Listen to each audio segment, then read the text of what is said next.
Jai Hind students, this is history for class 8th and this is chapter number 5,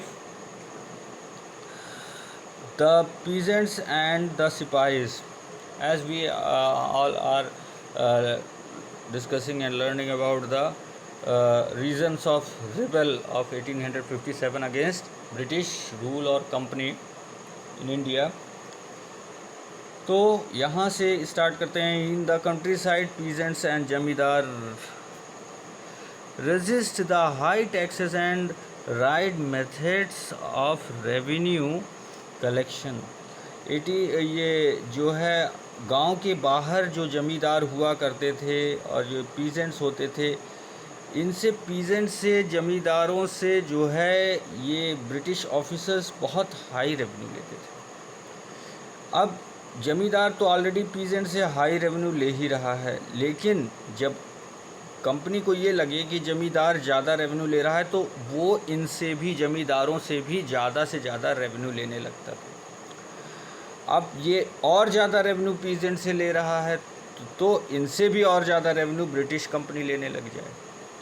तो ऐसी condition ये हो जाती थी कि पीजेंट के पास तो कुछ भी नहीं रह जाता था देने के लिए, और जमींदार के पास एक कंडीशन ऐसी भी आ जाती थी कि उसके पास भी कुछ लेने के लिए भी इन पीजेंट से नहीं रह जाता था. तो कहने का मतलब वन टू अपॉन अनदर, ये टैक्सेस का जो रेवेन्यू का जो सिस्टम था वो बहुत ज़्यादा हाई होता जा रहा था, और रेवेन्यू कलेक्शन के एक नए नए तरीके बनाए जा रहे थे कि उनसे ज़्यादा से ज़्यादा रेवेन्यू लिया जाए. तो इससे होता क्या था, मेनली फेल टू पे बैक देयर लोन्स. बहुत से ऐसे थे कि जो लोन तक नहीं दे सकते थे, और the money landers and gradually lost the land and they had tilde for generations. और ऐसा भी हो जाता था, लोग कर्ज में इतने ज़्यादा डूब जाते थे रेवेन्यू और ये टैक्स चुकाने के चक्कर में, कि वो जो सूदखोर या ब्याजखोरों से जो टैक्स, ये मनी लैंडर से जो वो अपना मनी लिए रहते थे कि किसी तरह से टैक्स वगैरह चुका दें, तो वो चुकाते चुकाते कई जीवन बीत जाते थे, कई जनरेशन बीत जाते थे, लेकिन वो उसे चुका नहीं पाते थे क्योंकि उनका इंटरेस्ट इतना हायर रहता था कि उतने हाई रेट का इंटरेस्ट वो देने की कंडीशन में कभी भी आ ही नहीं पाते थे कि वो सारा जो है उनको हाई रेट का सारा इंटरेस्ट वो दे करके उनका जो है पूरा अमाउंट वापस कर सके. और इसका ये खामियाजा होता था कि जनरेशन टू जनरेशन वो लैंड पर एक बाउंडेड लेबर की हैसियत से रह जाते थे. उनकी सारी ज़मीनें, उनकी सारी प्रॉपर्टी, सब कुछ धीरे धीरे करके चली जाती थी.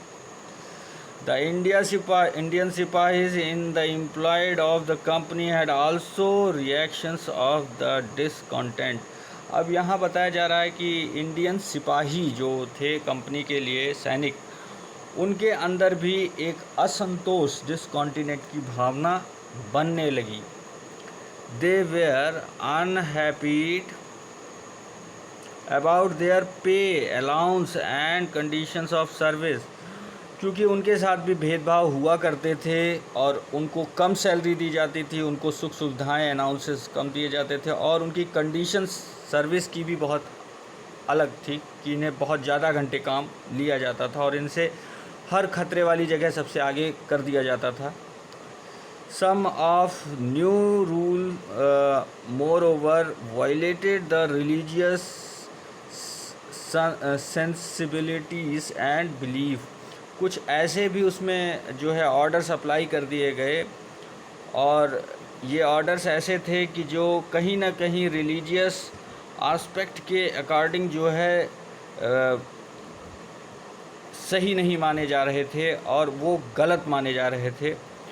और ये लोगों के विश्वास और उनके जो आस्था मतलब जैसे अपने धर्म के लिए, अपने रिलीजन के लिए रिस्पेक्ट रखना, इनको कहीं ना कहीं वो नुकसान पहुंचा रहे थे, मतलब उनके रिलीजियस वैल्यूएशन को कहीं ना कहीं वो चोट पहुंचा रहे थे। इस समय जो है कंपनी ने कुछ ऐसे कंडीशन और ऐसे रूल्स वगैरह उसमें सिपाहियों के ऊपर अप्लाई कर दिए थे।